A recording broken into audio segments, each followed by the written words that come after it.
Pour ce 6e et dernier volet de notre série La Méditerranée convalescente, nous avons donné la parole à 3 usagers de la mer, 3 profils qui nous livrent leur regard sur la Grande Bleue depuis leur bureau avec vue sur mer. Un scientifique, un pêcheur et une jeune sportive répondent à nos questions. Est-ce que pour eux aussi, la Méditerranée est en convalescence ?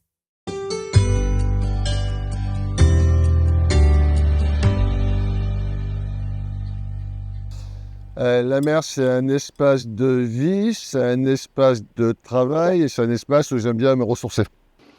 Moi, la mer, je pourrais dire, c'est toute ma vie. J'ai l'habitude de dire ma vie commence sous la surface. Donc, à 70 ans, ça fait plus de 60 ans que je trempe énormément dans la même zone. Et dans la mesure où je m'immerge souvent, je peux faire les constats depuis des années qui m'ont apporté à ce rôle un peu de sentinelle de la mer pour dire réellement ce qui se passe dans la vérité du terrain, l'évolution positive ou négative de ce qu'est la Méditerranée. Mon rapport à la mer, moi j'ai eu la chance de naître à côté de la mer, donc j'ai toujours vécu à côté de l'eau. J'ai toujours fait des sports nautiques. Donc mon rapport avec la mer, je dirais c'est plutôt un rapport fun, de divertissement. Je fais beaucoup de surf, de kitesurf. J'ai fait de la planche à voile quand j'étais petite. Là maintenant je fais du wing foil. Donc voilà, c'est plutôt pour moi la mer, c'est un endroit incroyable pour avoir du plaisir et pour avoir du fun. Pour parler de l'état actuel de la Méditerranée, il faut peut-être se rappeler quelles étaient les situations il y a 40 ans en arrière. 40 ans en arrière, en fait, il n'y avait pas d'épuration, on construisait sur le littoral, on rejetait tout à la mer selon le principe qu'elle a un pouvoir épurateur tellement important que de toute façon, ce n'est pas la peine en fait, de faire des efforts particuliers pour lutter contre la pollution. Donc on a une situation quand même qui était assez dégradée, assez catastrophique, puisque quand on allait se baigner à la plage, on avait une chance sur 3 de tomber malade, il y avait des mortalités de poissons, les fonds marins, les habitats étaient détruits. Donc une situation qui était assez catastrophique. C'est vrai que il y a plusieurs années, il y avait plus d'incivisme, on trouvait des batteries au fond et tout. Aujourd'hui, c'est très rare que ça arrive. On participe à des campagnes de nettoyage, comme la semaine dernière, on a nettoyé le port vieux de la Ciotat. Et moi, j'ai une phrase qui m'a été prononcée par mon ami Pierre Boisserie il y a quelques années, qui disait « le meilleur moyen de dépolluer, c'est de ne pas polluer ». Et cette phrase-là, je la répète régulièrement devant les pouvoirs publics pour leur dire qu'il faut prévoir d'éviter la pollution ou de ramasser la pollution fraîche avant qu'elle ne coule. Il y a des moyens d'éviter, chose qui n'existait pas avant. Avant, ça partait à la mer, on n'en avait rien à carrer. Aujourd'hui, on ramasse, aujourd'hui on sensibilise, on donne envie de ramasser aux gens, aux jeunes. C'est vrai qu'il y a beaucoup plus de sensibilisation aujourd'hui et de réception à la sensibilisation qu'il y a 20 ans en arrière, c'est indiscutable.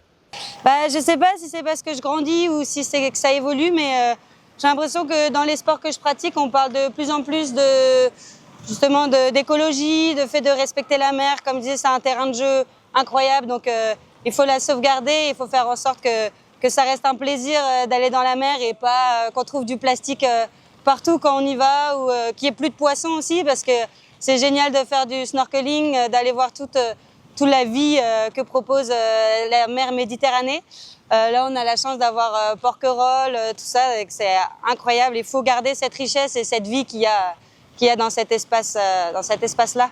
Moi, je suis pas hyper optimiste quand on voit la tendance actuelle des politiques, de la société qu'on nous propose, mais par contre, je suis optimiste quand je vois que les gens, les citoyens se bougent quand même beaucoup. Il y a beaucoup d'associations, il y a beaucoup de parcs nationaux, il y a beaucoup de personnes qui se bougent justement pour essayer de sauvegarder cet espace naturel-là.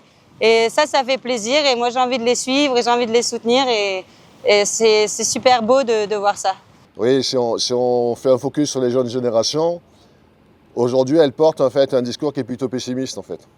Ça nous interpelle aussi assez régulièrement puisque chaque fois qu'on discute avec cette jeune génération, ils ont du mal en fait à apprécier l'évolution de la Méditerranée des années 80 jusqu'à maintenant, quoi. Eux, ils ont connu une Méditerranée sur laquelle on n'arrête pas de dire qu'elle est pleine de déchets, qu'il y aura plus de déchets demain que de poissons, que tous les habitats vont mourir, que le changement climatique va tout tuer. Forcément, ils ont une vision plutôt pessimiste de la chose, quoi. Donc du coup, ça amène deux types de réactions. La première action, c'est d'abord pédagogique, expliquer que non, regardez d'où on vient. Ok, aujourd'hui tout n'est pas parfait, mais regardez d'où on vient. Et finalement, si on a amélioré les choses, c'est parce qu'on s'est battu, on a mis en place des actions de lutte contre la pollution, on a créé des réserves marines, on a éduqué, sensibilisé, on a amélioré les connaissances. Donc finalement, il n'y a pas de fatalité. Dans les années 80, on considérait que la Méditerranée allait mourir à échelle de 10 ans. 40 ans après, la Méditerranée n'est pas morte.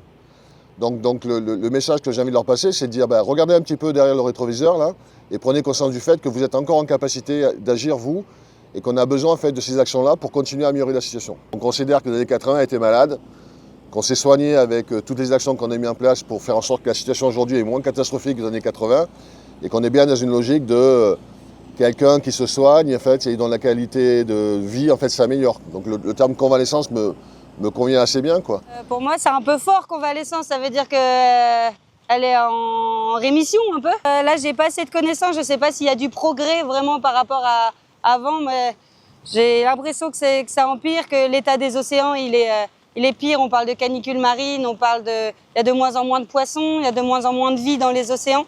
Donc de là à dire que ça va mieux, je suis pas sûre encore pour l'instant. Convalescente, oui, mais elle n'était pas mourante, comme je l'ai entendu, voilà. Et si on sait la soigner, elle peut devenir plus belle que ce qu'elle n'a jamais été. La Méditerranée convalescente. L'adjectif semble donc bien choisi et validé par ces acteurs du monde maritime. Ne pas baisser la garde. Continuer de soigner la Méditerranée. Prendre soin d'elle. Elle est résiliente, la mer. Elle sait se régénérer. À nous de ne pas lui demander plus qu'elle ne peut offrir. Et c'est l'enjeu de la planète, en fait, pas que des océans.